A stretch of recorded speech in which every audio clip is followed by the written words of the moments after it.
people running other NFL teams are always right any more than the people in Pittsburgh are always right. It just doesn't work like that.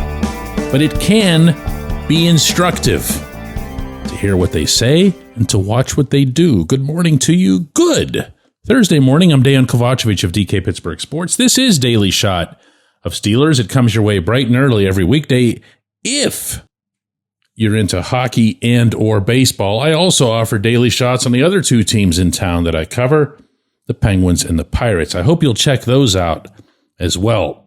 The Vikings have never won the Super Bowl. They certainly had their cracks.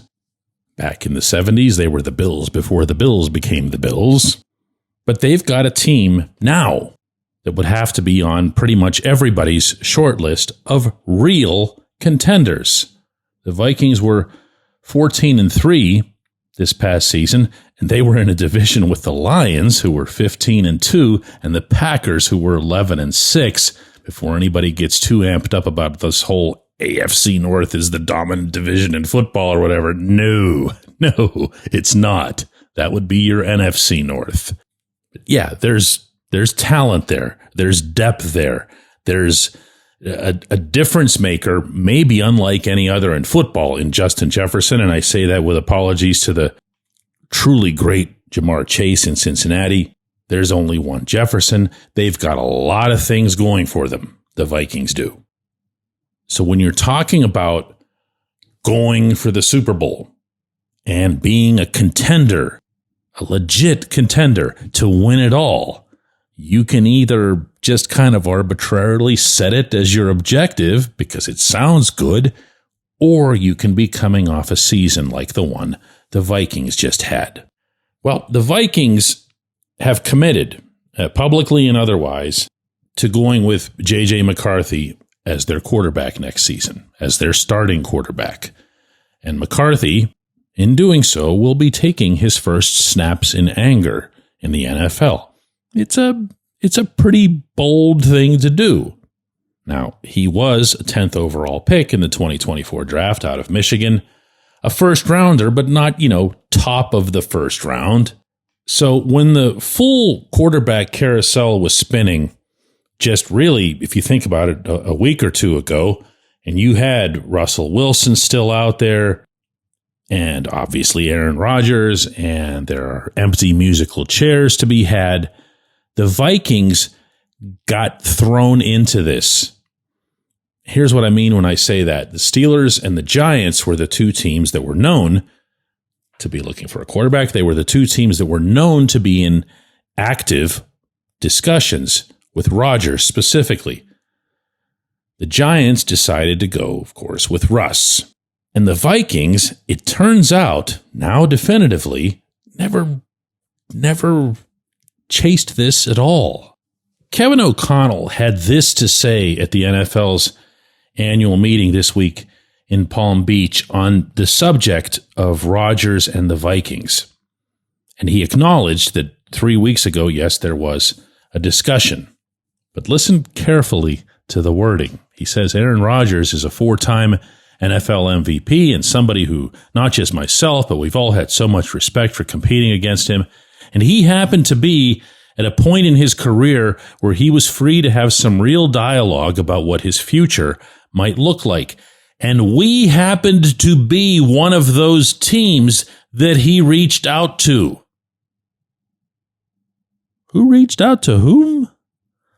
That's what I'm talking about. And that was what I suggested to you at the time. The Vikings already had/have a plan in place. Rodgers reached out to them, or Rodgers' representatives or whatever. It's all essentially the same thing. And as I also mentioned at the time, this is a common tactic, not to make it sound nefarious or whatever. It's just a thing that agents do in trying to build up as much of a market for their client as possible. Give the client as many options as possible. And if there happens to be money issues in it, then, you're putting one team against another. But whatever the motivation was on the Rodgers side, there was no motivation on the Vikings' part to make this happen. As O'Connell would continue to say in this same session on Monday, this is just a thing that we felt like we had to do. We had to listen to what Aaron had to say out of respect for who he is. Bottom line, you know where I'm going with this, right? Yeah, okay. They didn't want him. And they are a team that should be thinking about the Super Bowl in 2025. They are what the Steelers are telling themselves that they are. They have the roster. They have the 14-3 record. They have that sense of momentum. They might even have that feeling that because the Lions are in the division, they could have an iron sharpens iron type mentality, the way the Steelers and Ravens have rubbed each other the wrong way for so long, that they become stronger for it. And they have chosen at this stage of the spring to go with the kid who's yet to throw a pass over Rodgers. The Giants chose Russ over Rodgers. The Giants had Rodgers right in their backyard playing for the Jets for a couple of years. And there are 29 other teams, of course, that for very, very different reasons across the board also didn't want him. There is one that wants him. One. There is one that's sitting around waiting for him. There's one that had their owner speak publicly a couple of days ago saying that it all looks positive. He might be heading in our direction. And this segment, more than anything, is aimed at what I keep hearing back from, and I wouldn't say it's a lot of you, but from some of you, that there's something, I don't like Rodgers, or I know nothing about this guy. I know so much less than you do. You're going to have to trust me on that. People are referring to opinions that he has expressed or his politics or whatever. I might reach the point where I look into that stuff. I haven't yet. I really couldn't care less. What I do care about is that the Steelers are the literal last team standing for this player, and they're acting like starstruck groupies waiting for him backstage. I don't see how any of that adds up rationally from a purely football perspective. When we come back, J1Q. This segment of Daily Shot is brought to you by our good friends at Mike's Beer Bar. They're located on Federal Street, directly across from PNC Park. Mike has more than 500 beers on tap, including from more than 50 local breweries. Stop in and say hello. Tell Mike we sent you. Mike's Beer Bar.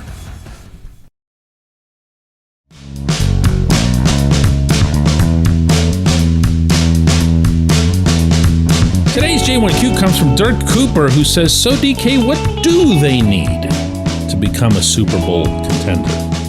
Obviously isn't a short answer for something like that, if only because it involves laying a lot of different position groupings and personnel out, not to mention what are the possibilities that they would address those things in the upcoming draft. I'm on record as saying that I'd give up an awful lot for another tackle some form. And I understand that those are sparse, and the ones that do exist are extremely expensive. That said, I don't know that it has to be a superstar. I don't know that it has to be somebody else's starter. I think it can be somebody who's versatile enough that they can swing left to right, but also athletic enough that they could be coached up into becoming something more. And that, of course, presumes that you believe that Pat Meyer is the one to be coaching them up. Again, see what I mean by separate dialogue? I'd love that. I'd love that, because otherwise, the conversation that we're having about the Steelers heading into 2025, regardless of who's at quarterback, is how good do you feel about Broderick Jones bouncing back, getting his rookie form resurrected? How much do you trust? And I do. Troy Fautanu on the right side, we've seen less than one game from him in the NFL. That's your bookend on the lines right now, and you don't have meaningful fallbacks. How good do you feel about Mason McCormick at right guard? How good do you feel about Isaac Seumalo, who's getting up there at left guard? Feel great about Zach Frazier. But that's 1 out of 5? Where is an Arthur Smith offense going to go without a functional line? Or really a very good line? The Steelers have done nothing to address that yet this offseason, and I'm pretty positive they won't in the draft either, certainly not in the early rounds. There's only so often you can do that. The DK Metcalf trade, of course, is just extraordinary. I mean, that's just great stuff. Un-Steelers-like in terms of the money that's put out there, in terms of the pursuit, but they saw their guy, they recognized the need, and that was a need, and they crushed it. Full credit to all concerned, everybody, Omar Khan, Mike Tomlin, R. Rooney, everybody. Getting Metcalf, it's a shame in some ways, certainly from their standpoint, that only had less than 24 hours of shelf life in terms of a news story before they lost Justin Fields the next day to the Jets. But that doesn't take away from it. That's great stuff. Do they have enough at that position? Yeah, depending on how George Pickens reacts to not being the main guy or to entering a contract year without any sort of assurances. We'll see. But they addressed that one with an exclamation point. Have they done that at running back yet? No, not really.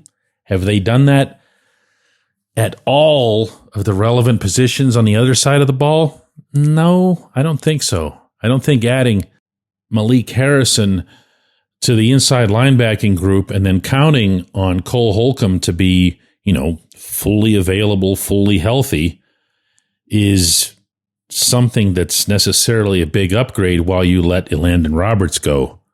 And the owner of the franchise said that his greatest concern was stopping the run, and Landon was really the only one doing that out of those guys, out of the inside linebackers. Darius Slay somehow still has it in his mid-30s. If he continues to have it in the 2025 season, that'll look like a fine signing. You never know when the end comes. Certainly not for mid-30s cornerbacks, but we'll see. Could they continue to add? Sure. Could they upgrade? Sure. Could they go and spend some money or part with some other assets, maybe in a trade, to bolster slot corner? Sure. Now, I say all that, and are you locked into a lot of the guys that you currently have, including some that you might want to upgrade on? Yeah, there's also that. You're not just building an expansion team.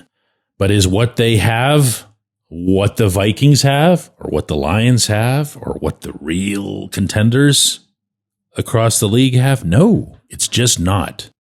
I appreciate the question. I appreciate everybody listening to Daily Shot of Steelers. Don't forget, we have a double shot coming up this afternoon. That's at 4 p.m.